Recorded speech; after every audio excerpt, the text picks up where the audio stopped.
Hello, hello, hello, show with no namers from all around the world. Welcome aboard. Now give me an amen. All right, did you say amen? Now how about a hallelujah? Now we're talking. Ahora sí. Time for liftoff. Here we go. 9, 8, 7, 6. 6, 5, I can't wait. 4, 3, 2, 1, 0. Ignition. Liftoff. Here we go. Liftoff. Come on, come on, come on, come on.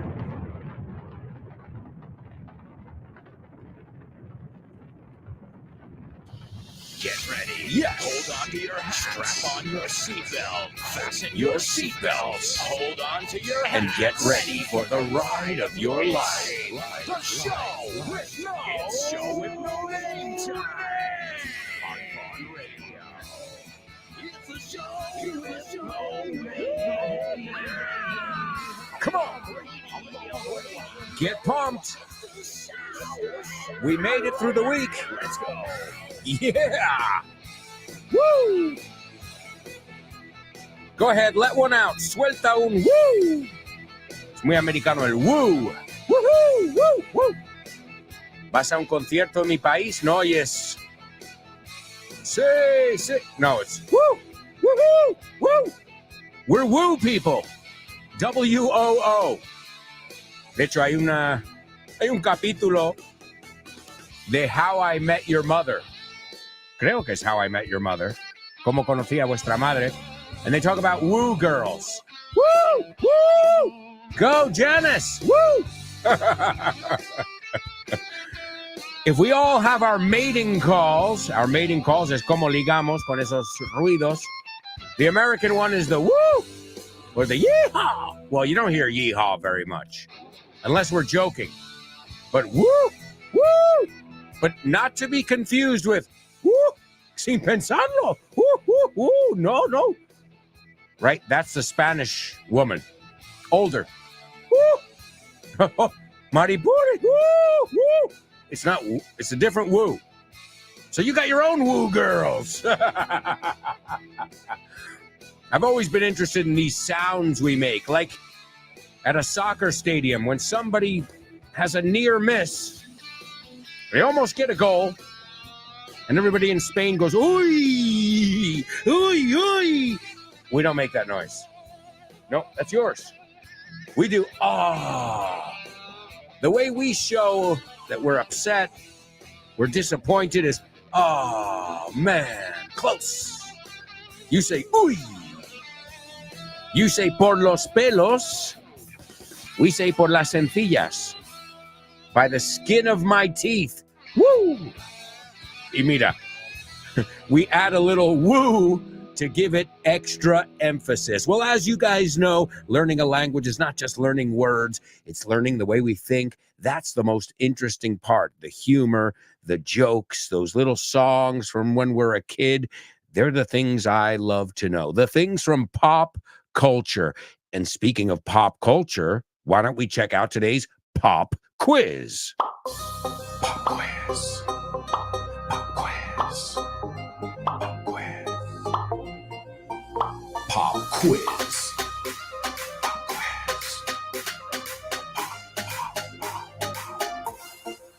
Pop quiz. Yeah.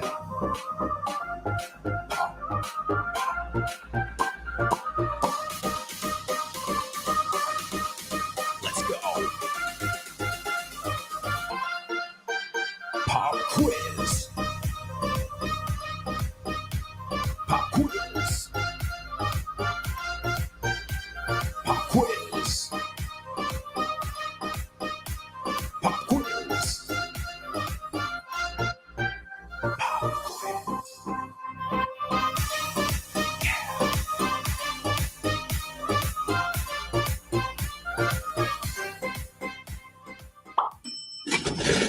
¿Te gustaría abrir puertas a nuevas oportunidades y estar listo para cualquier desafío?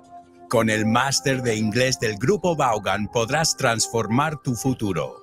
Este programa intensivo te ayudará a dominar el inglés profesional, perfeccionar tu comunicación y ganar la confianza que necesitas para conseguir tus objetivos. Nuestros profesores Vaughan especializados te prepararán para afrontar en inglés todas las situaciones de comunicación en un entorno profesional. No dejes que el inglés sea una barrera. Invierte en tu futuro con el máster de inglés profesional del Grupo Vaughan. Llámanos al 91-133-5833 o entra en grupovaughan.com.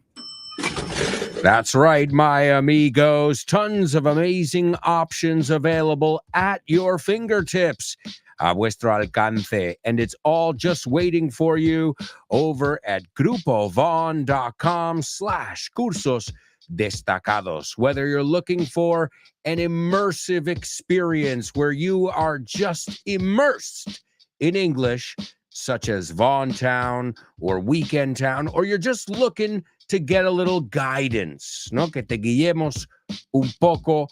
Don't worry. You can reach out. You can send us a message on social media. You can visit our website, grupovon.com, and put contáctanos, and you can send us a message that way as well. And if you're in any of our amazing cities, Madrid, Barcelona, Bilbao, Vigo, Valladolid, Valencia, Santander, or Zaragoza, well, please don't hesitate, no dudes, don't hesitate to stop by and pay us a visit. What? Pay us? ¿Pagarnos? Well, no. Es lo mismo que pay attention. No significa paga atención, sino presta atención. Well, same kind of deal, right? To pay attention, to pay someone a visit. These are what we call collocations, ¿no? Son frases, palabras, perdona, que van juntos. Similar to phrasal verbs. A phrasal verb can be considered a collocation because es una colocación de palabras que suelen ir en ese orden y, más importante para nosotros, con ese sonido. Have you ever been to? What you gonna do? Right there. So again, if you think of every sentence, think of what changes every time you use it. I'm gonna go to the store. I'm gonna see my mother. I'm gonna call. So el I'm gonna es la que hay que saber perfectly. Luego hay que aprender esos verbos. And that's why we're going to take a look at vocabulary today. This is from our vocabulary book, Vocabulario en Inglés 3. The reason why is this is a trilogy. There are 3 in the collection, and I highly recommend it. It's Vocabulario 3. This is for you guys specifically, show with no namers, because this is our high level. Okay, so obviously book 1 is beginner, book 2 is intermediate, and book 3 is superstars, advanced English. And let me ask you this. Which one do you think we're going to listen to today? The one for beginners? Maybe. You know, I always talk about the importance of going over the basics. So maybe. No, we're going to listen to it from Vocabulary 3, Vocabulario 3. If you look it up, it's called Vocabulario en Inglés 3, and it's available at vaughntienda.com. And it's great. You've got, in every lesson, you've got 10 words that are related to a certain topic. And then you work a certain structure around those words. So you're practicing different grammar structures, and then it's got exercises as well. It's a really complete material, especially if you get the whole collection. Well, each one is $16.95. So the whole collection is under $60, no? 50 y algo. Which, if you think about it, for a complete vocabulary collection with audio, it's a steal. Es un chollo. So you can pick it up at vaughntienda.com with over 3 hours of audio. So everybody listen, because this is a little excerpt from Vocabulario en Inglés 3. And as always, in our pop quiz every day, I will be putting you to the test. So expect the unexpected. Do you like to see the sea? I love to see the sea. All right, I love the sea. These are homophones, see and see. See? I see the sea. And see in español, claro. Mm. All right, well, let's take a look at some things you see by the sea. Okay. All right, dársena. Dock. A dock. That's right, a dock. Paseo marítimo. Promenade. Promenade. Now, ahora en los Estados Unidos se llama otra cosa también. Promenade es una palabra que se usa. Por ejemplo, en Santa Mónica se llama The Promenade. Right. Okay. En California. But hay una serie que se llama algo Empire, que es de Martin Scorsese, se llama Boardwalk That's Empire. of course. O Boardwalk son estos antiguos que tienen madera que ves en Atlantic City, donde hay cacharros y juegos, y mini golf. This is called a boardwalk. Boardwalk. Promenade. And you never say promenade. No, I've heard people say, pero suena... Raro, ¿no? Yeah, Okay. promenade. Espigón. Jetty. Yeah, a jetty. Good, Jetty. good. Okay. Embarcadero. Pier. The pier, that's Pier. right. The pier. Pier, right. Okay. Faro. Lighthouse. Lighthouse, good. Puerto. Harbor. Harbor, y acuérdate en inglés americano sin la U. Cuando pasaron la palabra color, harbor, todas estas palabras cuando pasaron Neighbor. el Atlántico, neighbor, se perdió la U por ahí en medio del Atlántico. Sí. Okay, puerto deportivo. Marina. Good. Marina. Puerto de pasajeros. Passenger port. Yeah, passenger port or terminal también se puede decir. Okay. Yeah. Aduanas del puerto. Customs house. Customs, yeah. And a customs agent es la persona, ¿no? And terminal de ferry. Ferry terminal. All right, good job. Now we've got some more exercise that you can do to practice this new vocabulary and some new structures on the next page. All right, let's take a look at some airport vocabulary. Now, we've all been to the airport at one time or another. And let's see how well you know the different things we can find in an airport. Okay. Tienda libre de impuestos, Okay. Duty free shop. que en español lo llamáis así también. Sí, ¿no? Duty free. duty free. Mostrador de facturación. Check-in desk. And in the States, we would say check-in counter. Counter, que es Right. mostrador. Yeah, encimera verdad. o mostrador, que no es realmente una mesa de trabajo. It would be a counter en los Estados Unidos. Llegadas. Arrivals lounge. Yeah, arrivals lounge, you got it. Puerta de embarque. Departure gate. Good. Control de pasaportes. Passport control. Yes. Oficina de alquiler de coches. Car rental office. Good. Parada de taxis. Taxi rank. Or in the States, taxi stand. Stand. Vale, pues estás ahí standing, ¿no? Recogida de equipajes. Baggage claim. Good. Okay. Aduanas. Customs. Y reembolsos de IVA. VAT refunds. Yes. ¿Y qué significa? What does VAT stand for? Value added tax. You got it. Value added tax. And well, there's some exercises for you to do on the next page using the new vocabulary, and you can practice different structures as well, which you'll see. Good luck. ¿Conoces Weekend Town? La nueva iniciativa de Vaughan. Pues no. Es un fin de semana de inmersión en inglés. Y es nuevísimo. A ver, cuéntame más.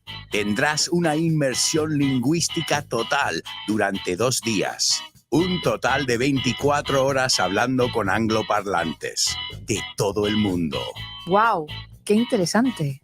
Ganarás confianza y soltura a la hora de comunicarte en inglés. Mejorarás tu comprensión auditiva y tus habilidades conversacionales en una situación de comunicación real en inglés. Ven a Weekend Town y te sorprenderás con todo lo que puede avanzar tu inglés en un fin de semana. Weekend Town de Vaughan. Un fin de semana de inmersión en inglés. Yeah, Weekend Town. It's one of our newest initiatives. Brand spanking new, folks. Just started less than a year ago now. And if you want to check it out, I highly recommend any of our programs where you go spend the night, because I think there's no better way, again, to get that immersion experience. And even if you're going to England or the United States, I don't think it's going to be as beneficial as a weekend at Weekend Town or a week at Vaughan Town. Why? Well, you're going to go with your cuñado or with your mom or your dad or whoever, and pues vais a acabar hablando español. That is off limits. Off limits, prohibidísimo. You're not allowed to do that at Vaughan Town, at Weekend Town. In fact, English is off limits in our class. I had a student the other day say, "You got to speak more Spanish." And I said, "What? Is this Spanish class? Or I thought this was English class." So it's funny. I thought I signed up to teach English, or maybe it was me personally in my life. I need to speak more Spanish. Well, I believe I agree with that statement. I don't get too many opportunities. You know why? I have to admit this. I've got a lot of Geedy friends. I've got tons of Spanish friends, of course. But I've got to spend time with the Geedies too, and that's, well, half of my friends are what you call Geedies. From the United States, from England, from Ireland, such as our buddy Fitz, who has the amazing program No Excuses. It's here on Vaughn Radio every day, folks. Every day, right before this show. All right, let's see if you guys were paying attention in our pop quiz. We just listened to some audio from Vocabulario en Inglés 3, part of the trilogy. The first word I want you to give me and use in context, that's something we always do here, is the word paseo marítimo. Paseo marítimo. I said there were two ways to say it, one which is more American and one which sounds to me a little more European. That's number one. Number two, the word espigón. You know how I learned this word in Spanish? Un restaurante. A restaurant in Almería. And you know what's next to it? Un espigón. So cuando yo pregunté a mi primo, I said, Fran, ¿qué significa el espigón? Señaló al mar. Dijo, eso. I'm like, oh, wow. That was easy. I love it. You know, if you're paying attention, you can learn anywhere. And it was great because Fran's a teacher. So he did it perfectly. I was like, espigón. And I'm a curious person, and he doesn't mind me asking. Eso también, que tienes que asegurarte que la persona no le importa que le hagas mil preguntas. But then Fran is an English teacher, so he's always asking me. We're curious. It's like Damian and I. You get two nerds together, and, well, we don't mind talking about that stuff because we love talking about that stuff. And I was like, Tío, what does espigón mean? What does it mean? And again, we were sitting there having a beer at a restaurant where they serve tapas, seafood tapas, shellfish, seafood, más el marisco frío, like crab legs. A lot of my listeners in Almería, you'll know the place I'm talking about. But it was amazing, the timing, because he just said, that thing that we jump off of, that thing with rocks, that's el espigón. And I would never forget it again because I remembered the name of the restaurant, Lo Pone Ahí en Grande, right? And I was like, okay, pues perfecto. Do you know the word in English? That's number two. Can you use it in context? That's the idea, too. I don't just want you throwing vocabulary words my way, but I also want you to use them in context, my amigos. All right, and the third one, we looked at the word puerto in that audio. Well, puerto is a double trouble. That's right, it is. It's a double trouble. And I want to see if you know the other meaning of that word. Now, I'll tell you the meaning of the word. It's guardar o albergar. Okay? So, es un sentimiento, lo llevas, ¿no? Lo estás llevando encima, lo guardas, lo albergas. Ahora, literalmente significa albergar también. O sea, albergaron a los refugiados también, okay? But you can give it to me in the literal sense, albergaron a gente, o algún sentimiento, some kind of feeling que guardas o albergas. All right, that is your pop quiz. Again, the first one is use the word paseo marítimo in context, paseo marítimo. Number two, hombre, está bien practicar. Paseamos por, how would you say that? Por el paseo marítimo. It's not for, okay? And it's not by, because by es cerca. Así que mira, ya tienes qué preposición uso con paseo, pasear por el paseo marítimo. Number two, the word espigón, very specific vocabulary. I'll never forget the word in Spanish as long as I live, thanks to the restaurant. And the last one, I gave you the word puerto, but that word puerto in English has a secondary meaning, which is to hide, to shelter, a feeling, or literally people. All right, there you go, my amigos. That's your pop quiz. I see we've got a lot of people participating. It's wonderful. Thanks for joining us. And I think we're going to do today's Say What soundbite. Yes, Say what? yes, yes, yes.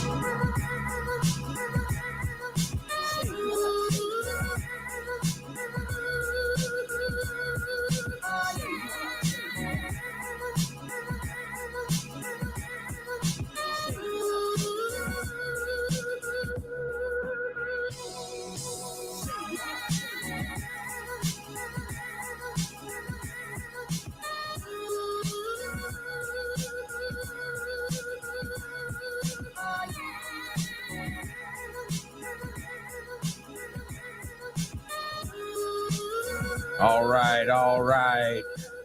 Say what soundbite. I think this one's going to be pretty easy. And once you hear, you're going to hear the person says a very famous character's name.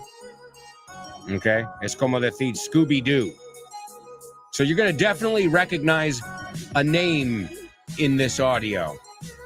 And today, I'm specifically interested in knowing if you recognize the voice. If you've ever heard the voice of this person. I can tell you, every English-speaking person in the world has not only heard this voice, but would recognize it as if it were a family member. Someone we know, we've known for decades. So, no pressure, guys. All right, as always, we're going to hear this 4 times. As you know, you'll have 4 chances to jot it all down. And then at the end of the show, we'll tell you what's being said and also who it is as well, in case you can't figure it out. And that's something, something we do here on this show. No matter, I don't give you a challenge and then not give you the answer. And if I do, maybe it's because I have too many, I'm doing too many things and I get flustered, nervioso. But in that case, a veces digo, no hemos mirado el double trouble, la respuesta. That happens to me sometimes. But in general, every challenge I give you will have an answer, and many different answers, because you guys are very creative, I've got to say. All right, here we go. Here's your Say What soundbite for the first time. Everybody pay attention. Listen carefully. And we were really, really hungry and needed to get something to eat. So we went down to the waterfront, and there was this restaurant there. They had just closed about 20 minutes earlier. And, it's like shamelessly, I can utilize, the fact that I'm Bart Simpson by saying, are you a fan? Oh, wow. I've got to say something. This is a very talented, attractive woman, but I could never be in a relationship with this woman. Ever.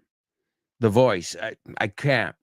I could never, no matter how attractive she is, no matter how talented she is and funny, there's just something holding me back there that I could never, ever. The voice is way too familiar.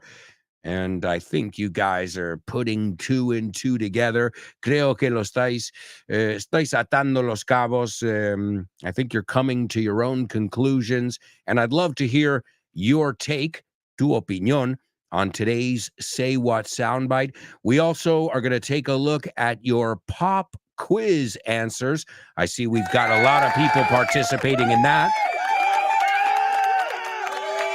But first, we're going to take a quick commercial break, my amigos.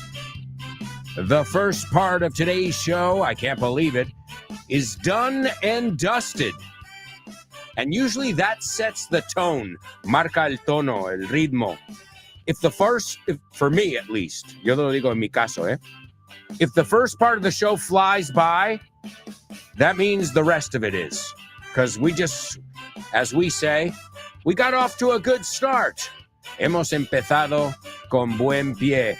All right, we'll be right back with much more Show with No Name. So, stick around.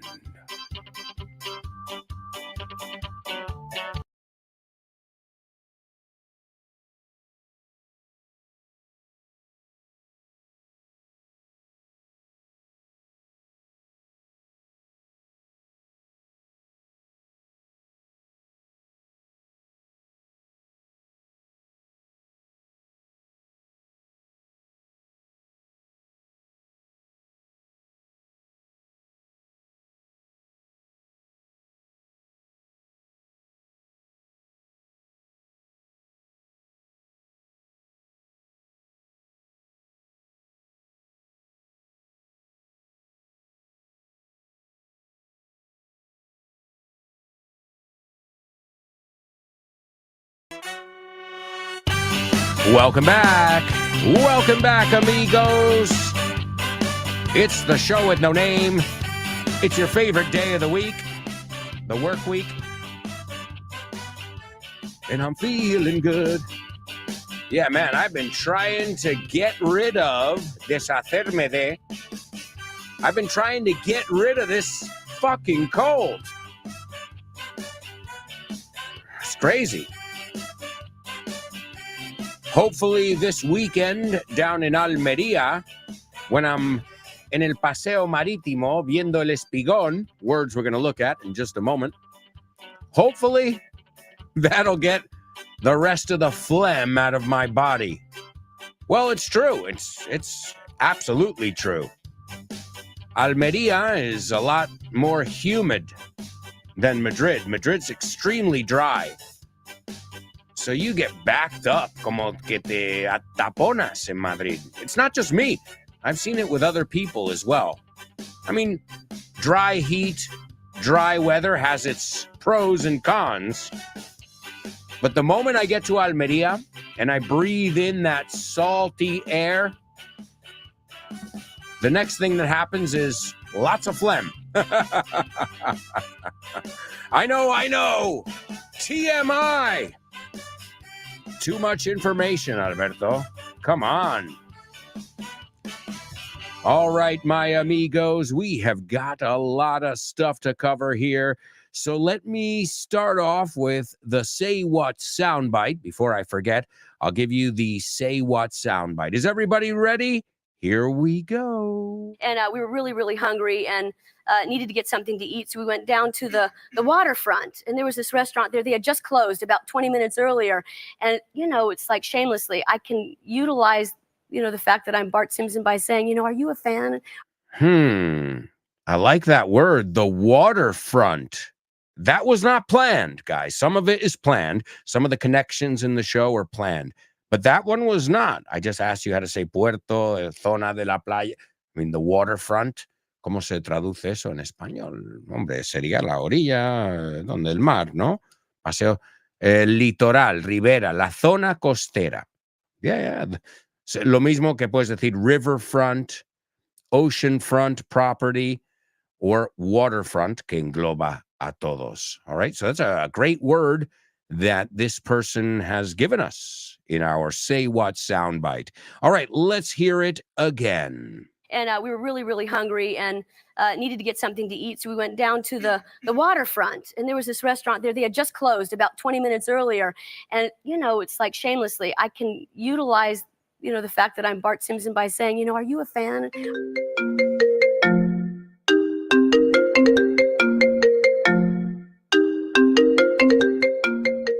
Hey, Damian, what's crack-a-lackin', buddy?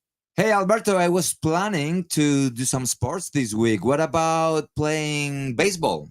Ooh, baseball. I love it. But I'm not sure yet. Can we touch base next week? Touch base. Estamos en contacto, ¿no? Hablamos en algún momento. Yeah, okay. Let's touch base. Okay, what about basketball? Do you want to play basketball? Oh man, I love basketball. It's one of my favorite sports, but I don't know if I can this weekend because I've already got plans. Oh man, that's the way the ball bounces. That's the way the ball bounces. Así están las cosas, ¿no? Así bota la pelota. Así bota la pelota. That's the way the ball bounces. I love that expression. Okay, what about tennis? Do you want to play tennis? Well, I love tennis, but I'm not really a good player. If you don't mind playing with a novice, the ball's in your court, buddy. La bola está en mi campo, ¿eh? La pelota está en mi tejado. All right. Do you want to play some soccer? Sure, I'd love to play some soccer or football, as you call it. What time do we kick off? Perfect. We're kicking off at 9. Are you available? Sure, but I might have to play some golf before with some friends. It's par for the course. It's par for the course. Es lo normal, ¿no? Es lo normalito, lo que se hace. Mhm. Okay, what about billiards? Do you like playing billiards? Yeah, but right now I'm behind the 8 ball. I'm behind the 8 ball. Estás detrás de la bola 8, como que llevas las de perder. Yeah, wow, a lot of idiomatic expressions here. Muy buenas expresiones. Si es que así de gusto aprender inglés con un profe como Alberto y un poquito de creatividad, tienes This Book is the Shit. El mejor libro para aprender inglés que te has echado a la cara in your life. Píllatelo, vas a disfrutar mogollón de dibujos para que lo aprendas todo fácil, con conexiones lógicas y divertidas. Es la manera más sencilla y más divertida de aprender inglés. No te la pierdas. Damián, you're such a good sport. Te enrollas. You can pick up your copy of This Book is the Shit at Vaughantienda.com. It's the Shit. That's right, folks. My latest book, This Book is the Shit, available at Von Tienda or wherever fine books are sold. All right. Well, speaking of books, we were looking at stuff from Vocabulario en Inglés 3, available at Von Tienda. It's part of a trilogy. You can get 1, 2, and 3, and they look awesome on your bookshelf. Another thing that looks awesome on your bookshelf, I know because I have it, but again, you got to use it, but it looks nice on the bookshelf as well, is the Disney Vaughn collection. It is beautiful, absolutely beautiful. I must say, kudos, enhorabuena, to Carmen, Jimena, and Claudia. Kudos to the ladies in that department for pulling this off, logrando esta colección. It is amazing. Again, it's 30 different stories, and each one has different activities and exercises, and they're based on your favorite Disney characters. I say yours because I know parents, some of them are yours, some are your kids, but Buzz Lightyear? Are you kidding me? Can you see behind me? I've got Buzz Lightyear, the English one, by the way, not English, the English-speaking one. The voice is, what's his name? Tim, I can't remember his last name now. Not Tim Robbins, whatever. The guy from Home Improvement, Tim Allen. Ahí lo tienes. Ahí lo tienes. All right, well, here we go. I see a lot of people who are participating, which is great. Thank you for your participation, folks. The first word, paseo marítimo, is a promenade. It's a French word there. The promenade. Es un paseo por la costa. Paseo marítimo. However, as I said in the audio, I said it to Elena in the audio. That was the name of my student. I would naturally say a boardwalk. But that's a very American thing. Porque aquí pone boardwalk. Y luego pone waterfront promenade. O sea, un paseo, un promenade en la orilla. Same thing, right? On the boardwalk, we'll be having some fun under the boardwalk. We'll be loving around in the boardwalk. Boardwalk. The Drifters. Ir a la deriva. Mira, aprendiendo de música. The name of the group is The Drifters. The song is Under the Boardwalk. We'll be having some fun under the boardwalk. People walking above under the boardwalk. We'll be falling in love under the boardwalk. Boardwalk. Excellent song if you haven't heard it. The group is Drifters. ¿Qué es lo que hace algo cuando está en el agua sin motor? It drifts a la deriva. Your memory can drift too. ¿Ves? Como siempre estamos mirando ideas aquí más que palabras, vocabulario.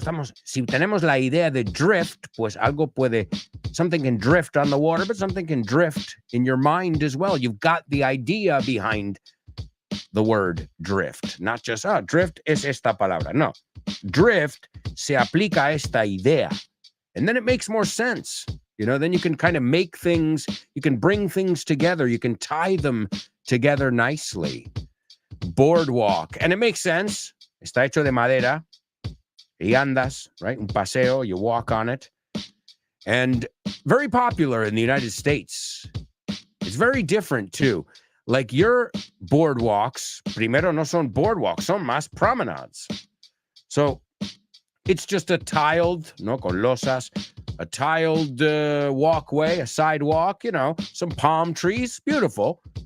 Spain has some really nice boardwalks, some really nice promenades, but, or waterfronts.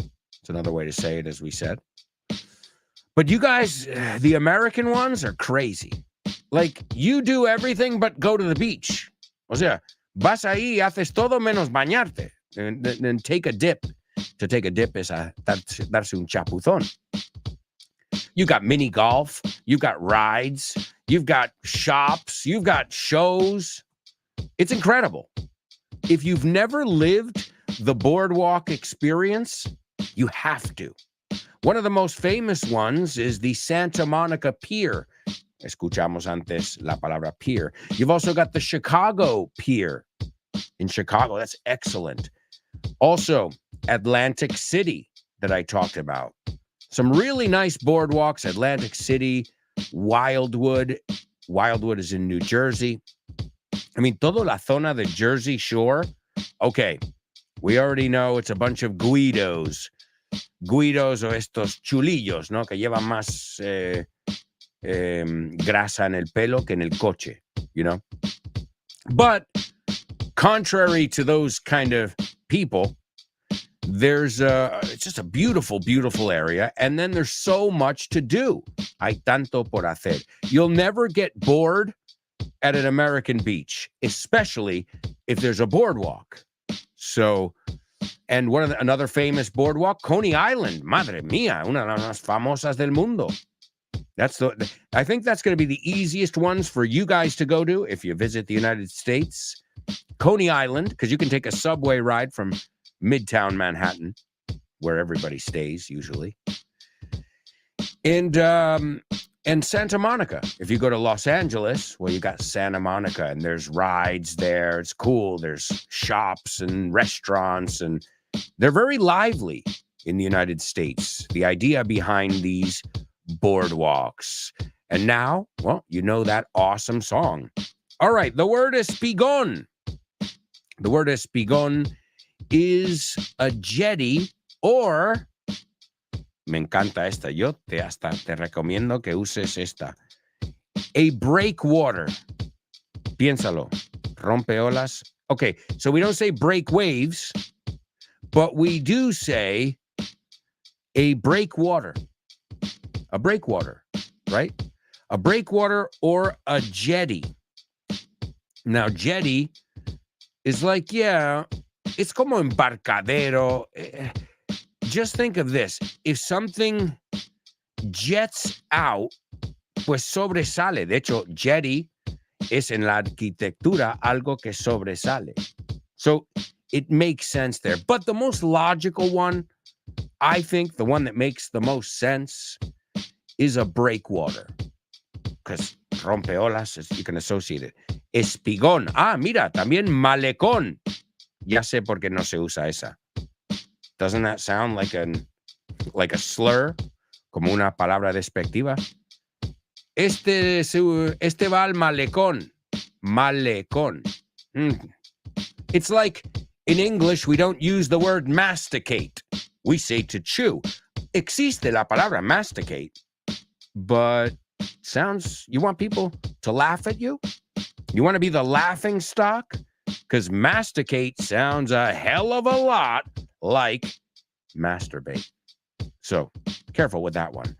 So that is number 2. And number 3, and by the way, great job once again.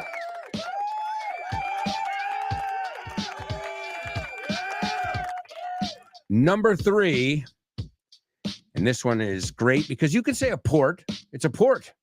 Sure. La palabra puerto, lo bueno es que tiene varios. Okay, you can say a port. You can say a harbor. You can say a pier. The pier is más el muelle, but also a dock, sitting on the dock of the... So hay muchas palabras que como que hay varias opciones. Y luego el verbo, what time is the boat going to dock? ¿A qué hora el barco se amarra al muelle? If you think about it, well, you're going to say, what time does the boat... Porque en inglés somos muy lógicos con verbificar. So, seguro que muchas veces alguien dijo, the boat reaches the dock, the boat reaches the boat docks at 7 o'clock tonight. See what I mean? So we try and simplify English. And I think that's something that works in your favor. We were talking before about pros and cons. So a dock, port, whereas I would say the dock or the pier es la parte como que es el muelle, right? The thin part. And the port or the harbor engloba todo, no solo uno de los muelles. You get what I'm saying? A dock or a pier, I would say, is just more like una parte de ello. And I would put port or harbor as entero. And the word harbor, as you guys are pointing out here in the comments, the word harbor has that secondary meaning of to hide an emotion, right? I don't know why he harbors his feelings for her, okay? He's harboring a secret. He's harboring anger. He's harboring a grudge. To harbor or to hold a grudge is guardar rencor. So there you go, my amigos. I've got to say, wonderful job. Awesome job in today's pop quiz. Excellent, excellent job. But now we've got to move on because we've got a really challenging section of our show. It's your spelling bee. Spelling bee. Spelling bee. Spelling bee. Spelling bee. Spelling bee.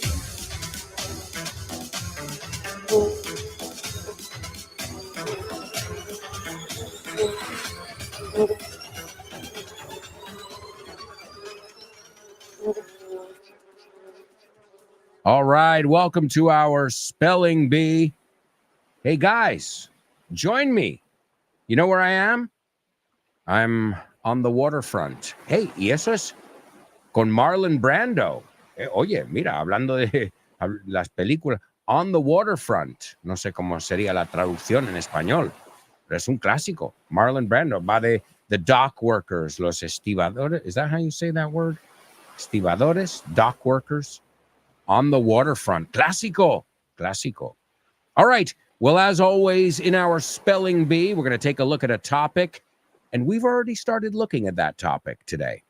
So obviously it has something to do with the sea, right? The sea puede ser, no tiene que ser el mar, puede ser the sea como poético, right? Todos los mares.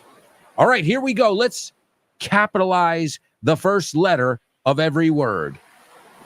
Number 1, TRANSATLANTIC space OCEAN space LINER. The second one is SS space PRINCIPESSA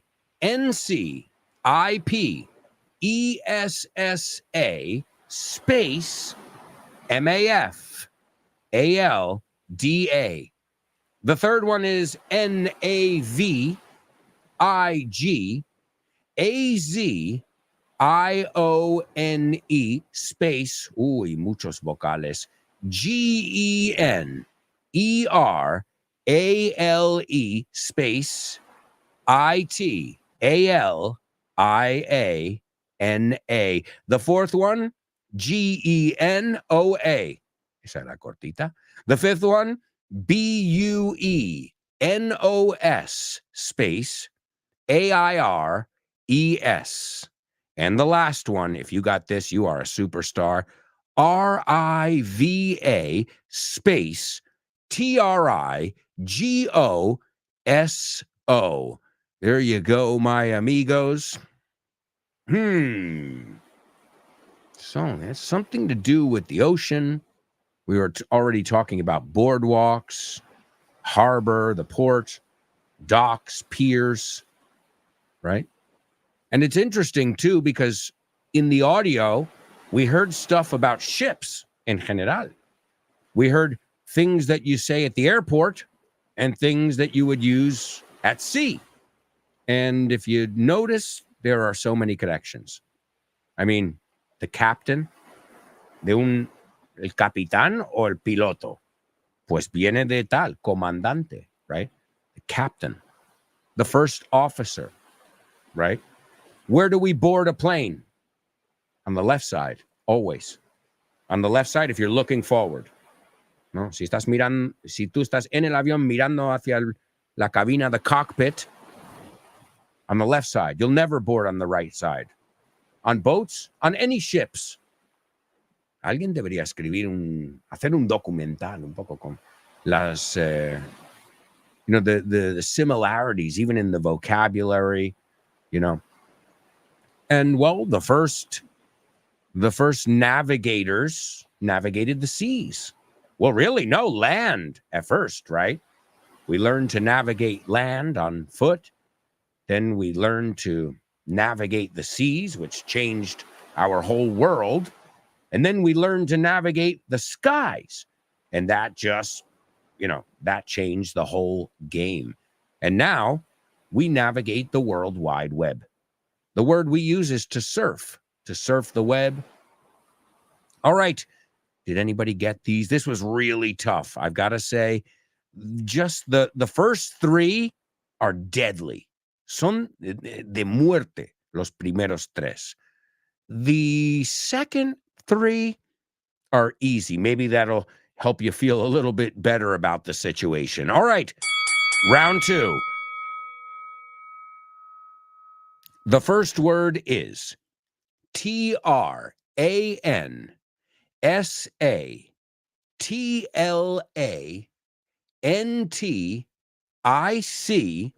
space OCEAN space LINER. The second one is SS space PRINCIPESSA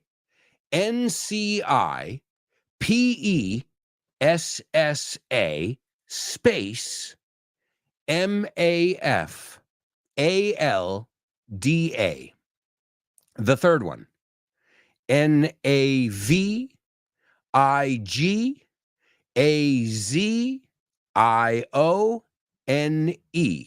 space GENERALE space ITALIANA. The fourth one, this is where it gets easier. GENOA. The fifth one, BUENOS space AIRES. And the sixth and final word in today's spelling bee is RIVA space TRIGOSO. And I see we've got some people who got it on the second round. Great job. Wonderful job. Wonderful job. These all had to do with an accident with a boat. That's right. This was in 1927, and it was the Transatlantic Ocean Liner. La palabra número uno hoy era Transatlantic Ocean Liner. An ocean liner es una forma de decir los que cruzan el transatlántico, eso es fácil. An ocean liner. A ver cómo lo traducen aquí. Ocean, hombre, es una nave, pero a ver cómo. Transatlántico. Well, ok, entonces es redundante. A transatlantic ocean liner. And it was called the SS Principessa Mafalda. The SS, it was an Italian luxury liner, de lujo. And today, in 1927, it sank. Okay, sink, sank, sunk. Hundirse. It sank off the coast of Brazil, and 314 casualties, no son casualidades, son bajas o pérdidas, 314 casualties were reported. And, well, that is a shame. Anytime anybody dies, it's a shame. And, well, this was basically the Italian Titanic, es como lo llamaban, the Italian Titanic.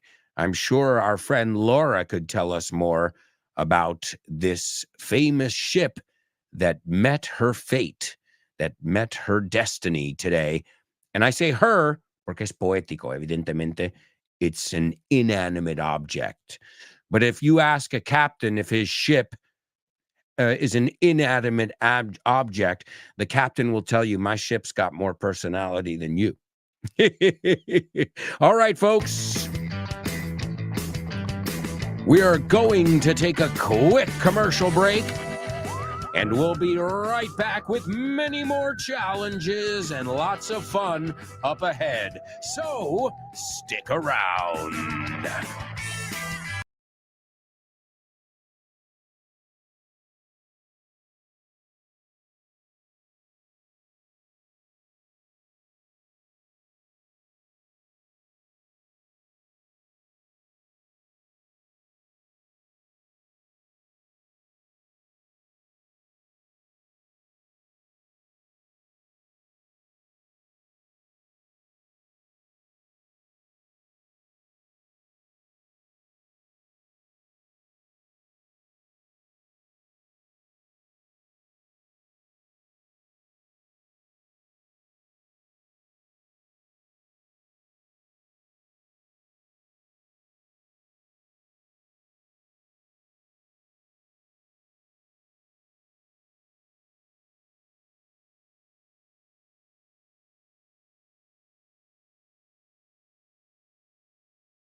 Hey, amigos, welcome back. Welcome back to part 3 of today's show with no name here on Vaughn Radio. And don't forget to stay tuned, because you've got amazing programs from the crack of dawn, primera hora, no, cuando el amanecer, with Rob Grams and the Provo Show. Don't forget to tune in to Fitz's show right before this show. It's called No Excuses. After this show, you've got Jimena Holiday and Nacho in Test Your English. A fun, exciting, lighthearted, ligera, no es una clase espesa. Decimos ligero de corazón. It's a lighthearted show. It's perfect to bring you right into lunchtime, where you can have a meal with Rob and Andy and their antics, sus payasadas. That's the lunchtime show. Followed by Let's Get Random with Jules Linares. You've got one of our latest, greatest programs, Speak Up with Ruby. Then you've got the OG, the original gangsta, Dave Boys, and the Salad. Then you've got Kyle Miller He's the host of Drive Time, and he's hosting our upcoming Vaughn Radio Trivia Night. Mark your calendars, November 6th. We're all going to be there laughing and loving life. That's right. Join us November 6th for another Vaughn Radio Trivia Night. All right, it's time for Double Trouble. Double trouble, baby. Yeah, you know what time it is. Give it up. Double trouble. I said double trouble. Double trouble. I said double trouble. That's right, amigos. It's Double Trouble, only on the show with no name. And let's take a look at today's Double Trouble, and we'll see if you guys can figure it out. I'm warning you now, this one's tough. This one's gonna be here giving people a hard time, especially dándonos guerra, especially more beginner level students, because this is some really serious, what we call totally native vocabulary. All right, here we go. Él antes le daba evasivas. They translate it as dar evasivas. Okay? So, él antes le daba evasivas a ella. A ver, ¿cómo? Okay, here ya. Dar evasivas. Dar vueltas sería la forma coloquial. To be evasive. No contestar la pregunta. A typical politician, for example. So, él antes le daba evasivas. Le daba vueltas. Y después empezó a ponerle los cuernos. What a nice guy. Oh, man. Hope. Well, hey, I had to give you both of these words over here. And I can give you a clue. I'll give you a clue because, well, you guys are awesome. The clue is we looked at this verb last week on FYI. So if you don't know these, maybe you should listen to last week's episode of FYI. Go ahead, run and listen to it. Os acabo de dar la palabra. All right, now it's in your hands. I've even given you one of the words that's repeated there, and hopefully somebody will be able to figure it out. I gave you a clue because I think this one's going to be really tough. Also, let's listen to our Say What soundbite again. Is everybody ready? Here we go. And we were really, really hungry and needed to get something to eat. So we went down to the waterfront, and there was this restaurant there. They had just closed about 20 minutes earlier. And, you know, it's like shamelessly, I can utilize, you know, the fact that I'm Bart Simpson by saying, you know, are you a fan? Listen carefully. Can you hear that? No. Listen closer. I'm not talking about the birds chirping.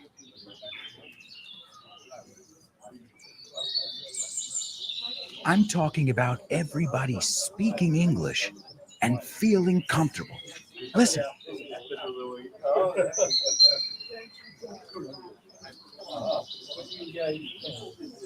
This is what it's like at Vaughn Town, a peaceful place where you can really learn English and lose your inhibitions. There's a reason it's one of our star programs. Vaughn Town, lose your fear of speaking English. If you want more information about this immersive experience, go to grupovaughn.com or give us a call, 911-385831.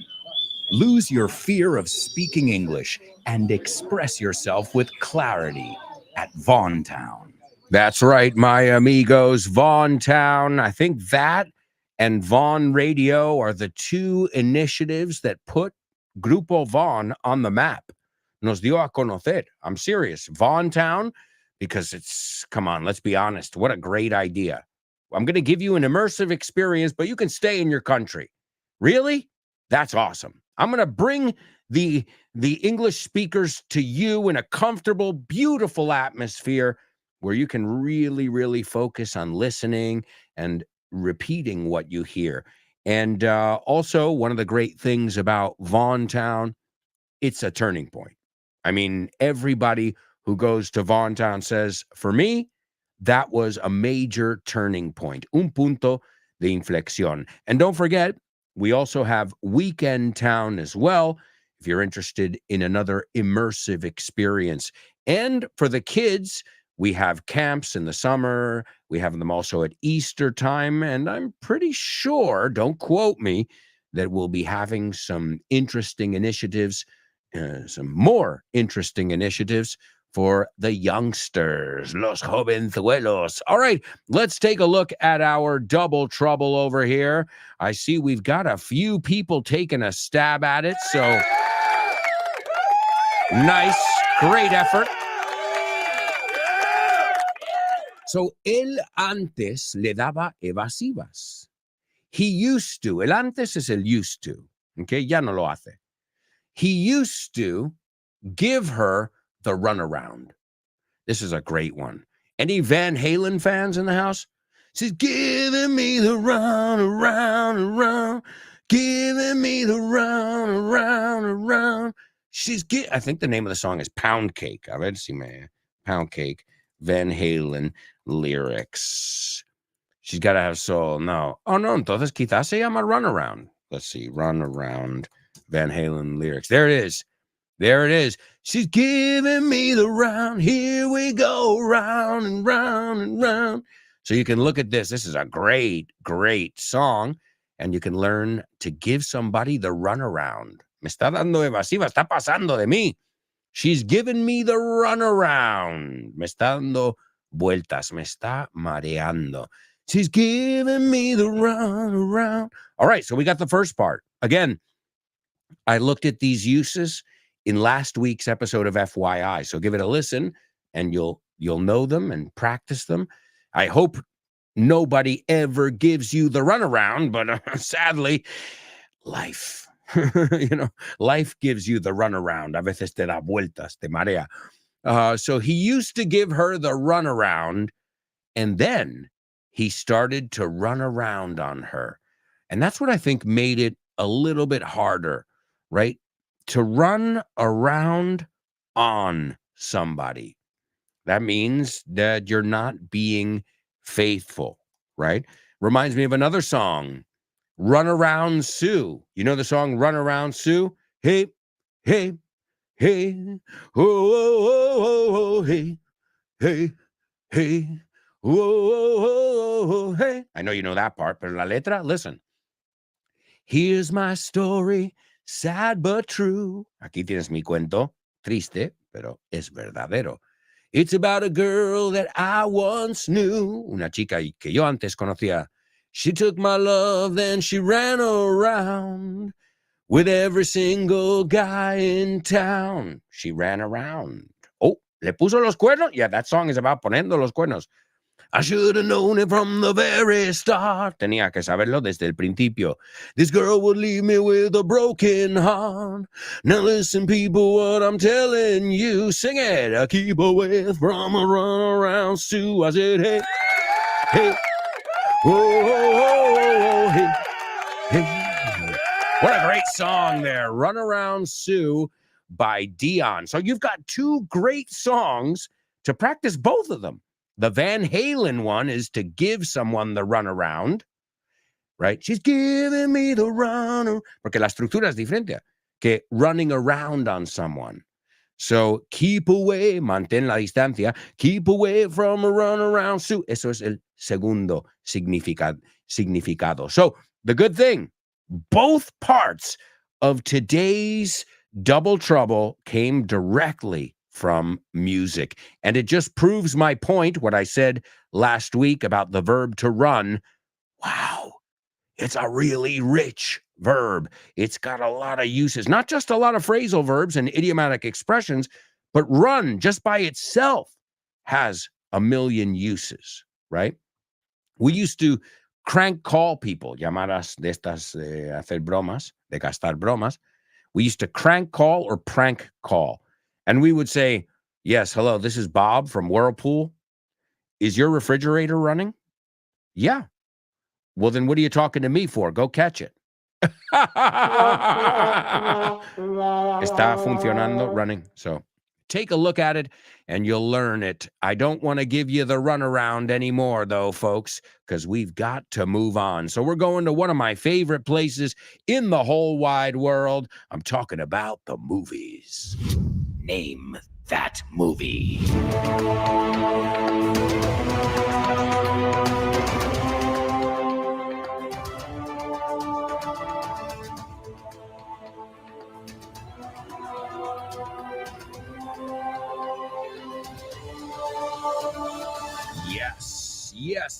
Yes. Ladies and gentlemen, welcome to Name That Movie. The movie is about to begin, so turn off your phones and get ready to enjoy this flick. There's just one problem. This has been rated by many people as one of the worst films ever made. Yes, so that's kind of cool.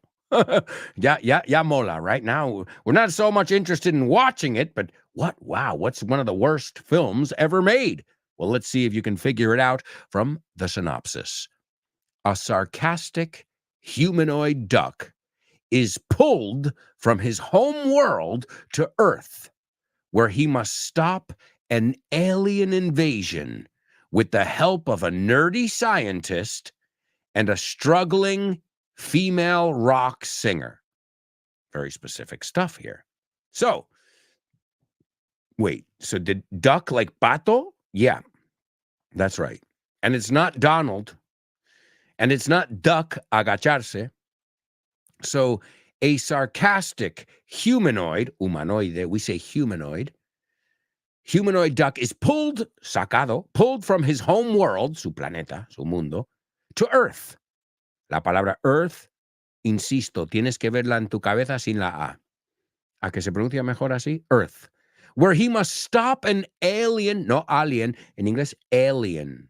An alien invasion with the help of a nerdy scientist, empollón,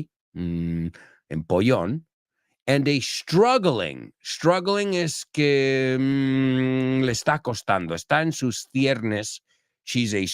They talk about a lot in apuros, a struggling actor, a struggling artist, ¿no? So que no te va tan bien, right? Struggling, porque también, if I'm struggling, it means estoy apretado por dinero. So it can also mean it literally. Estoy luchando, pero también no tengo nada. Apretado, ajustado, to have financial. He's struggling. En el contexto, eso puede ser, he's struggling with depression, or he's struggling can mean he's having financial difficulties, okay? It's got many uses, that word there. So, struggling and a struggling female rock singer, que no le va bien. All right, the movie is Howard the Duck.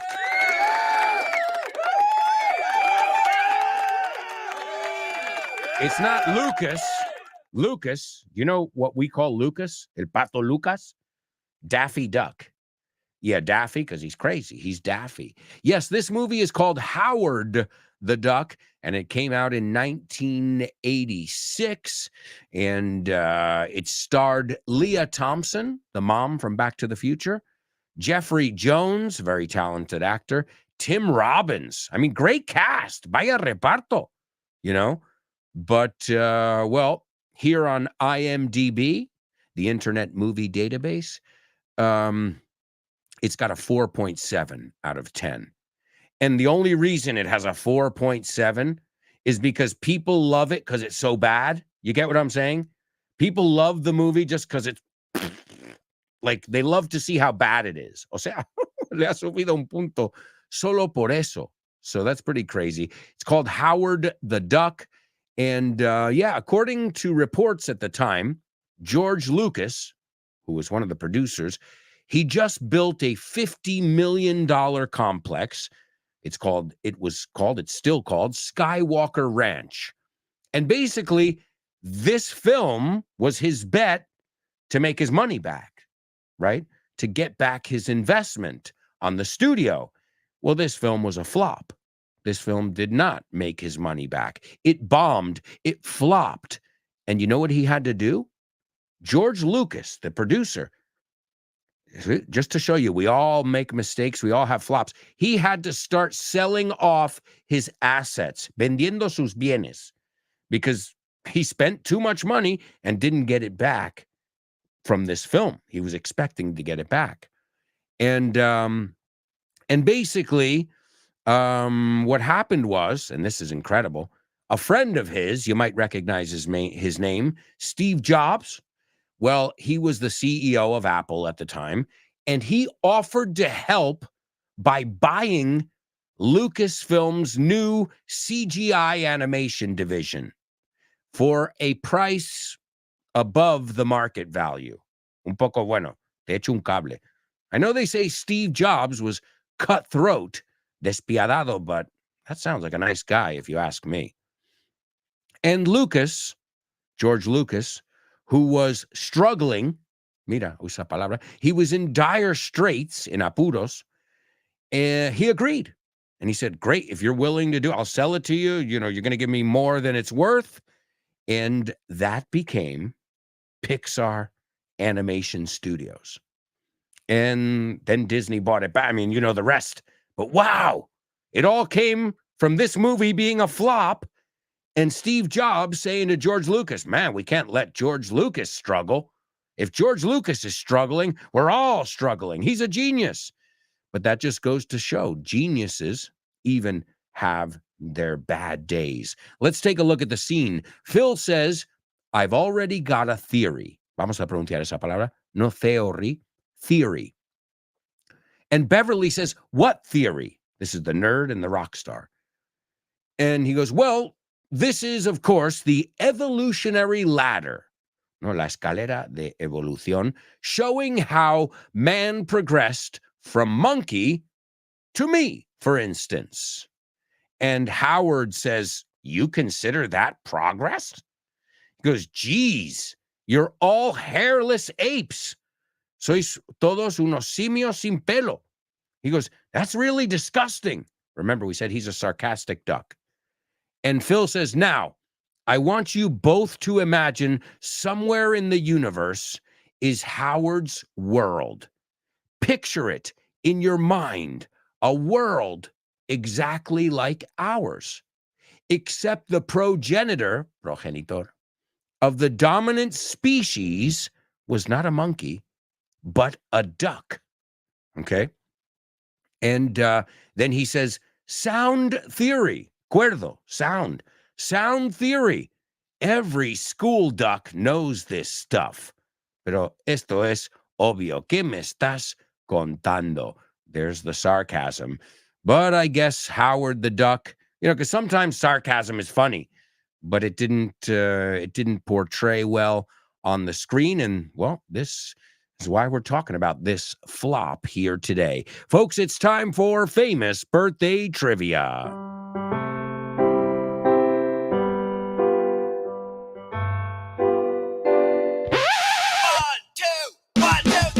Birthdays for you. Famous birthdays for me. Famous birthdays for everyone on the show with no name. Oi, oi, oi. Birthdays for him. Famous birthdays for her. Famous birthdays for everyone on the show with no name. All right, amigos, famous birthdays. Number one, this English singer, songwriter, and guitarist. Well, he's best known as the former, anterior, lead singer of the progressive rock band Yes. He formed the band Yes in 1968 with the bassist, and what a voice this guy has got. Some songs by Yes you might know. Owner of a Lonely Heart. Owner of a Lonely Heart. Also, Cinema. They've got, I mean, honestly, they've been around since back in the day, and they're still making music today. Now, they've undergone a lot of lineup changes, cambios de miembros. But hey, that's par for the course when you've been around for so long. Number 2, this person was born in 1942, an American screenwriter and producer. She's best known for associating with George Lucas. And what else can we say? Well, she is credited with the screenplays American Graffiti, que bueno, Indiana Jones and the Temple of Doom, no es la mejor, but it's a good one, and Howard the Duck. Oh, man, that stinks. So she's responsible for Howard the Duck? Yeah, but she's also responsible for Indiana Jones, and she helped George Lucas with Star Wars. She helped polish it, limarlo, according to him. So this lady is a genius. And last but not least, this woman got famous for playing a boy, one of the most famous cartoon boys in the world. I'm talking about Bart Simpson. All right, today's famous birthdays are number 1, John Anderson. John Anderson from the group Yes. Number 2, Gloria Katz, Hollywood heavyweight Gloria Katz. And last but not least, Nancy Cartwright. And Nancy Cartwright, I'm sure you've seen it if you watch the credits on The Simpsons, which are always very fun. Nancy Cartwright does the voice of Bart Simpson.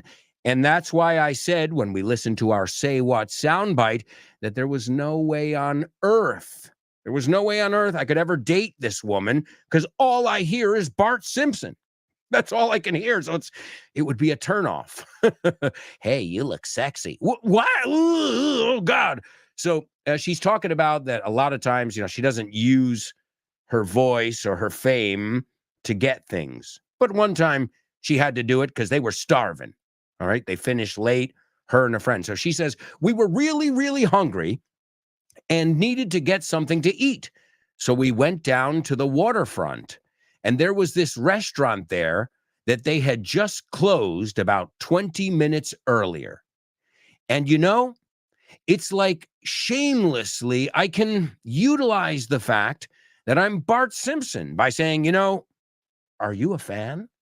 So shamelessly, sin nada de vergüenza. Here she is, the voice of Bart Simpson, birthday girl, Nancy Cartwright. And we were really, really hungry and needed to get something to eat. So we went down to the waterfront, and there was this restaurant there. They had just closed about 20 minutes earlier.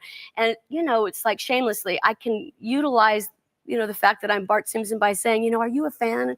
And the greatest thing is, the moment they hear her voice, they're like, you are Bart Simpson. Like, it's undeniable. Innegable. All right, amigos, we're going to take a quick commercial break, and we'll be right back with much more Show with No Name, folks. I hope you guys are having fun. I hope you're laughing. I hope you're learning. And I hope you'll also stay tuned, because after today's show, you've got a date with Jimena Holiday in Test Your English. All right, folks, we'll be right back. So stick around.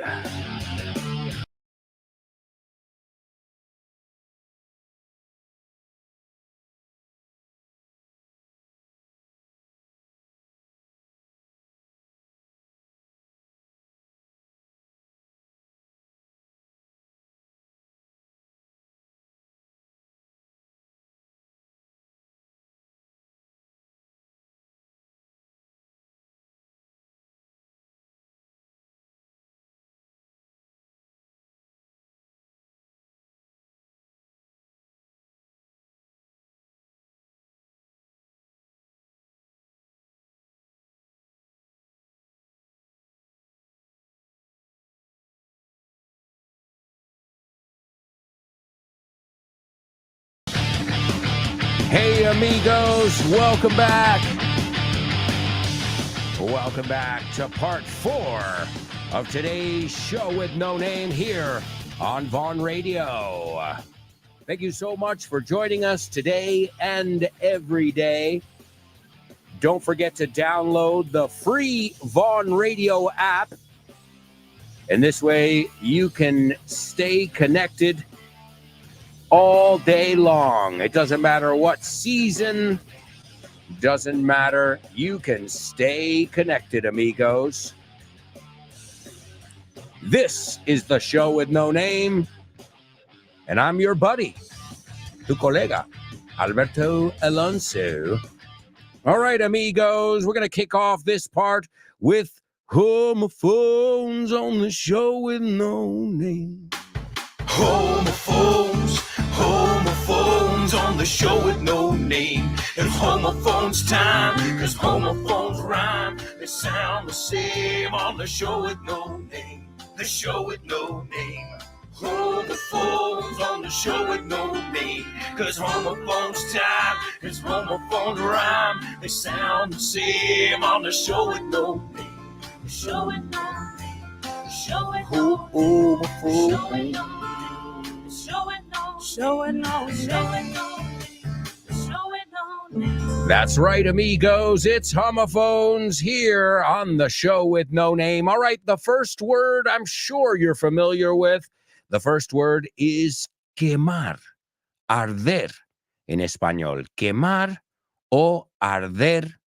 And the interesting thing about this verb, it's regular and irregular. It's one of those verbs. All right. The second word is granero. I always think of farmers when I think of graneros. All right. So first word, o sea, si yo digo voy a quemar el granero, el establo, do those two words sound exactly the same or not? Do you know about Vaughn groups? Well, I'm going to tell you all about them. They are group English classes that you can do via video conference or in person. And the good news is you can start whenever you want. And you can keep the same timetable, teacher, and classmates throughout the whole course. And the best part, there's no strings attached. Sin compromiso. And if you act now, you can get a 5% discount for paying up front. And if you stick with the course for 6 months, you'll get a 50% discount in June. Wow, what a deal! As if you needed more reasons to learn English with Vaughn. Check out our Vaughn groups. Have fun and make friends as you learn English. Sign up now while there are still spots available. Call us 911-385831, or you can go to our website, grupovaughn.com. And don't forget to follow us on social media and find out if Vaughn groups are for you. Vaughn groups, folks, tons of fun for everyone. And I see everybody. All right, it was an easy one. It was an easy homophones. Burn and barn, but you don't know how many times I've heard people say Mr. Barnes. It's Mr. Burns. O sea, la U de burn realmente es una E. And speaking of Bart Simpson and Mr. Burns, folks, I've decided to make the bonus episode of FYI on The Simpsons available to everyone. Enjoy.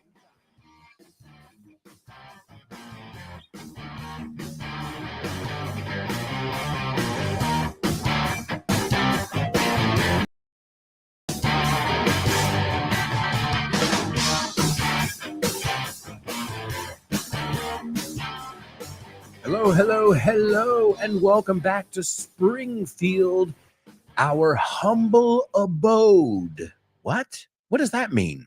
Your humble abode is a way of saying tu casa humilde. Welcome to our humble abode. And we're going to take a look at a lot of those expressions that we use around the home, but a little bit later on. Let's start out with some fun facts, unas curiosidades. Here, let me ask you guys. How long do you think it takes to create one episode of The Simpsons? One episode. How long do you take to create one episode? And I think they're around 26 minutes, 24, counting commercials. Did you say 2 weeks? What about 4 weeks? Nope, more. 6 to 8 months to create one episode. I had no idea. To be honest, I thought they were producing them weekly. So a lot of attention to detail goes into producing one episode. And that theme song, that famous opening tune, well, that was created in 1989 by Danny Elfman. And do you know how long it took him to compose the song, the now famous song that everybody all around the world knows? 2 days. It took him 2 days to compose that song. Another thing that makes The Simpsons famous is their opening credits. You know, they always have little gags in there on the couch. And it's interesting because the length of the opening scene when they're on the couch there depends on how long the episode is running already. So if you see a very short gag, chiste, on the couch or on the sofa, it means that the episode is already going long. If they seem to extend that part when they're on the sofa, it means that they needed to fill some more space. Here's another interesting fact. In Arabic episodes, Homer, whose name is Omar, it's not Homer, it's Omar in English, he drinks soda as opposed to Duff beer. You can say soda or you can say soft drinks.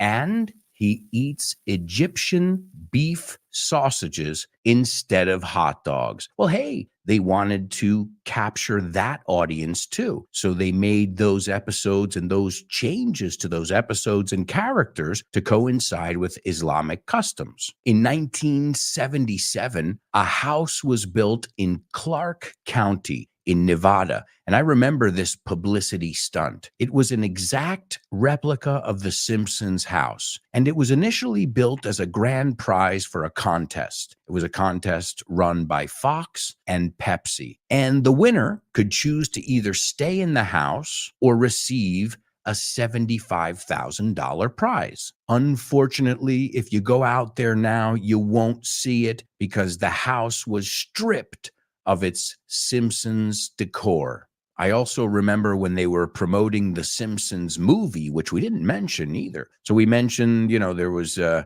song, we mentioned merchandising a bit, but the movie, the Simpsons movie, was a huge hit. And I remember they turned a lot of 7-Eleven convenience stores. You say alimentación, we say a convenience store. Well, because they have things that are convenient. I need some aspirin. I need some milk or something. It's convenient. They're usually open late. And I remember this was awesome. You would drive past the local 7-Eleven and it was a Quickie Mart, which is awesome. And if you didn't get that, quick, rápido, Quickie. Oh, a Quickie is un kiki, by the way.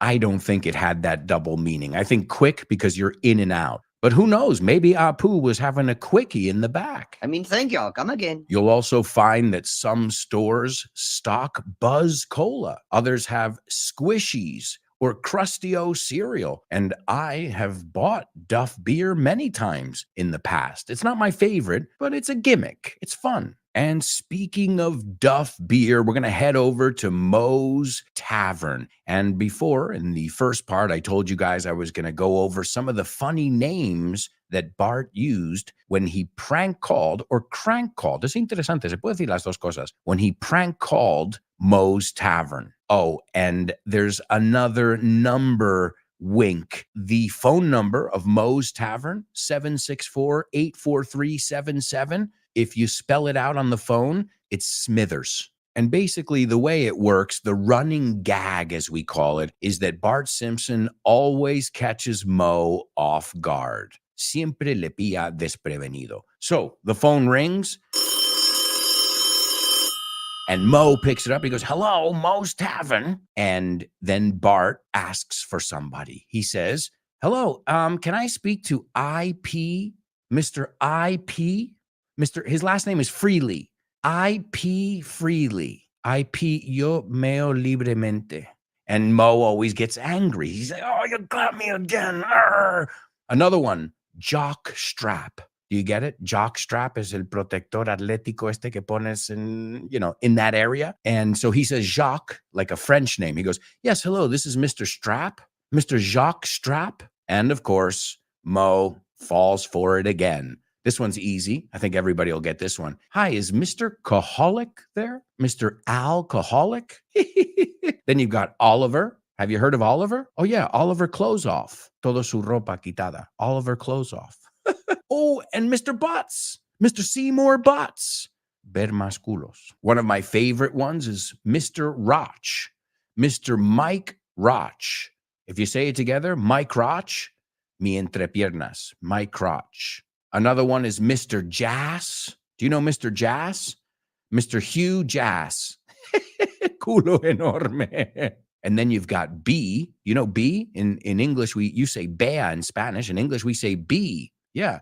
B-O problem. Yeah, she's Irish. B-O problem. B-O problem. B-O is body odor. Olor corporal. A humanidad. Tengo un problema. A B-O problem. Okay. Is Miss Bath in? May I speak to Miss Bath? Yeah, sure. What's her first name? Anita. Miss Anita Bath. Anita Bath? Necesito un baño. Hi, I'd like to speak to Ollie, please. Yeah, can you give me his last name? Ollie to Booger? Ollie to Booger? I'll eat a booger. Me como un moco. It's childish, but it's funny. We're playing with words. May I please speak to Ima? Yeah, well, what's her last name? Ima Wiener. Ima Wiener. Soy una salchicha. Soy un pene. Is Mr. Nader there? Mr. Yuri Nader? Urinator? Orinador? Also, I'd like to speak to Moron, imbécil. I'd like to speak to Miss Culls, please. Miss Testicles. Testicles? Oh, my God. All right, guys, I'll stop. But as you can see, there are tons of plays on words that we can learn from Bart's prank calls. Now let's take a look at The Simpsons' role as fortune tellers, pitonizas, as a show that's able to tell the future, or to foretell, as we say. They predicted in season 23, episode 22, that Lady Gaga would be at the Super Bowl. In the episode called Lisa Goes Gaga, sí, decimos se vuelve loca. She goes gaga. Lady Gaga visits Springfield and performed her songs while flying over an audience. And at one point, she was playing the piano during her concert. Now, this was in 2012. In 2017, Lady Gaga performed at the Super Bowl halftime show. And during the performance, she was lifted above the audience. And I mean, you could say Lady Gaga was in on it. Estaba metida en el ajo, but it's absurd. Why would you? In season 10, episode 5, they predicted the merger is fusión, between Disney and 21st Century Fox. And that was in 1998 when they predicted it, when it was on the episode. And in March 2019, Walt Disney announced a $71 billion merger with 21st Century Fox. And remember, billion es mil millones, just so you get the right number there. So look at that, 1998, and it happened in 2019. The Lady Gaga one, predicted or on the show in 2012.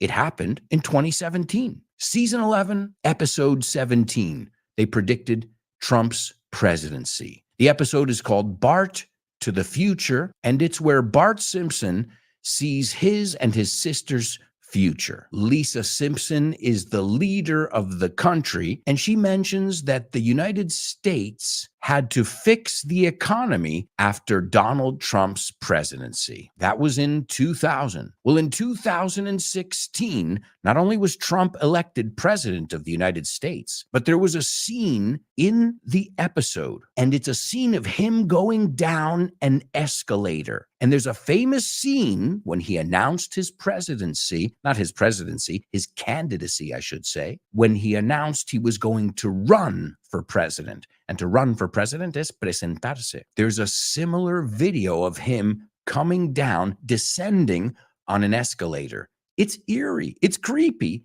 how spot on they are. In season 21, episode 12, they predicted the U.S. curling team would win the gold. They predicted it in 2010. It happened in 2018. That's incredible. And I've chosen just a few more, but FYI, if you want to take a look at it, there are tons of coincidences or predictions. In season 4, episode 21, so in the early years, in its heyday, this was in 1993, there was an episode called Marge in Change. And in this episode, Springfield, except Marge, catches the Osaka flu, la gripe Osaka. Sound familiar? Do I have to tell you the year? 2019. So 1993 to 2019, and they predicted there would be a pandemic. And the last one, season 16, episode 6. This was in 2005.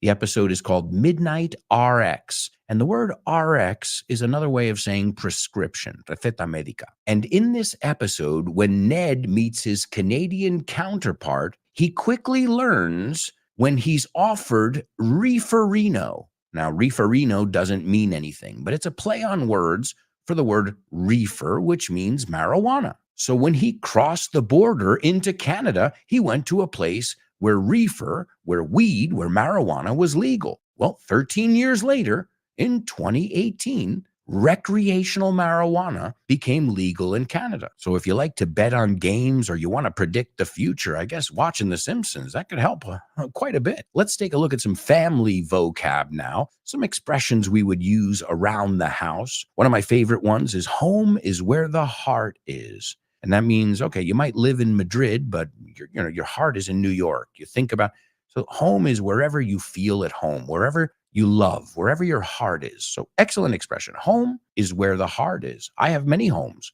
as you guys know. I feel at home here in Madrid. I feel at home in New York. I also feel at home in Almeria. So there are 3 different homes. Another expression that has to do with the home is charity starts at home. And this simply means you can't help somebody else if you don't help yourself first. I always think of the oxygen masks on the plane. What do they always say? They say, put your mask on firmly and correctly before you help others. Well, you're not going to be able to help people out too much if you pass out. To pass out or to faint is desmayarse. Another one I think is easy. If you haven't heard it, it's a giveaway, te la regalo, home sweet home. Right? When you get home after a long day of work and your feet hurt and you take off your shoes, you kick back on the couch, you say, you let out a sigh, un suspiro, and you say, home, sweet home. We also say nuestro pan de cada día, our daily bread, which, if I'm not mistaken, is a biblical reference. But also we talk about the breadwinner. Now, we live in a society and in a time where there are 2 breadwinners in a home. And what does that mean? Well, a breadwinner is the one who makes a salary. So back in my grandma's generation, my grandfather was the breadwinner and my grandmother was the homemaker. Now, if you look at my family, my wife and I are both breadwinners. Why? Well, needs must. Es lo que hay. Another expression I like that's related to that is to bring home the bacon. In my house, we both bring home the bacon. Ambos traemos el bacon a casa. Traemos la pasta. Cotizamos. Tenemos salario. Hey, we are an equal opportunity home. We share everything, even the chores. That's right. Those household chores that nobody likes to do, but they have to be done. And careful with that. I've heard students say housework instead of homework. So homework is what I give you as your teacher. Housework is dusting, quitando el polvo, doing a load of laundry, una colada, scrubbing the floors, frotando los suelos, or mopping them. And doing chores is a chore. Y haciendo quehaceres domésticos es un deber. Well, English shouldn't be a chore. It should be fun. And I know you guys know that. In fact, I want to say right now, I really, really look forward to our classes together. I really enjoy our review classes. I really enjoy our private classes, and it's a pleasure to have each and every one of you as part of my community. It makes me want to sing the song, We Are Family. I got all my sisters and me. We are family. Are you singing? I hope you're singing it with me. Don't leave me hanging. You better sing along. Some other expressions that have to do with the family: a chip off the old block. De tal palo, tal astilla. If you think about it in English, it's about like a sculpture. So hay un trozo de granito, granite, and a chip es un trozo de ese bloque, a chip off the old block. You can also say quite literally, like father, like son, like mother, like daughter. You can mix them up any way you want. We also say you take after your father, or you take after your mother. This means you're similar to them. Another one, the apple doesn't fall far from the tree. And I think that one's pretty self-explanatory. And speaking of apples, Lara, my daughter, is the apple of my eye. Have you heard this one before? You say a similar thing. You say, mi ojito derecho. Oh, and I'm going to give you a little trick as well, because a lot of times students get mixed up when they ask me, Alberto, ¿tienes hermanos? And they ask me, Alberto, do you have any brothers? And I say, no.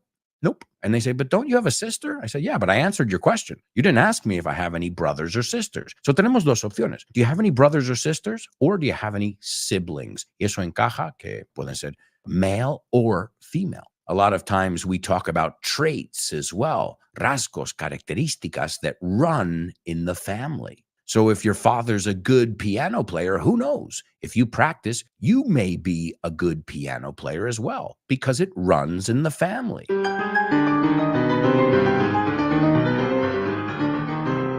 Oh, and I forgot, another way to say the apple of my eye is my pride and joy. Lara is my pride and joy. But not all families are sweet and nice and get along well. I mean, look at The Simpsons, the very family we're talking about here. They don't get along well at all. It's the most dysfunctional family you can think of. Well, no, wait, there's Family Guy. They're pretty dysfunctional too. Well, it's true. When you have family members and there are so many different people and everybody's different, sometimes you're going to have some bad blood. ¿Qué? ¿Mala sangre? Well, yeah, bad blood means mal rollos, bad blood. Sometimes families will have a falling out, un desacuerdo, or a feud. Hay un programa muy popular, a game show called Family Feud, pelea entre familias. Every family seems to have a black sheep as well. And have you ever heard the expression, blood is thicker than water? What comes to mind if I tell you that expression? My sister says to me, Alberto, thanks a lot. I really appreciate it. You really helped me out there. You saved my skin. You saved my hide. Son dos formas de decir, me salvaste la piel. You saved my ass. También se puede decir. And my answer would naturally be, no worries, kid. Blood is thicker than water. Para la familia se hace lo que sea. What you're saying is la sangre tira más. Es más gruesa, es más espesa que agua, que no tener un vínculo, una conexión de sangre. And of course, your sister is your flesh and blood. You say the same thing in Spanish. It's not the same, though, as being two peas in a pod. What is that? Well, if you're two peas in a pod, it means you get along really well. You're inseparable. I think in Spanish you say como dos gotas de agua. I get along with my sister. We actually get along pretty well. But I wouldn't say we're like two peas in a pod. Maybe when we were younger and we spent more time together. But of course, my sister lives in the United States. But that doesn't change anything because blood is thicker than water. And the last idiomatic expression I'm going to teach you is from a song that I sang just moments ago. And you guys know me, I'm a bit of a songbird. In every episode, I sing at least 2 or 3 songs. Let's see if you recognize the song. We fly so high, we fly together. We're a girl gang, like birds of a feather. Well, I guess I should sing it. It would be easier to get. But I sang it before. We are family. I got all my sisters and me. Ooh, ooh, ooh, we are family. And you'll hear in that song, they say we're like birds of a feather. And when you're like birds of a feather, it comes from the expression birds of a feather flock together.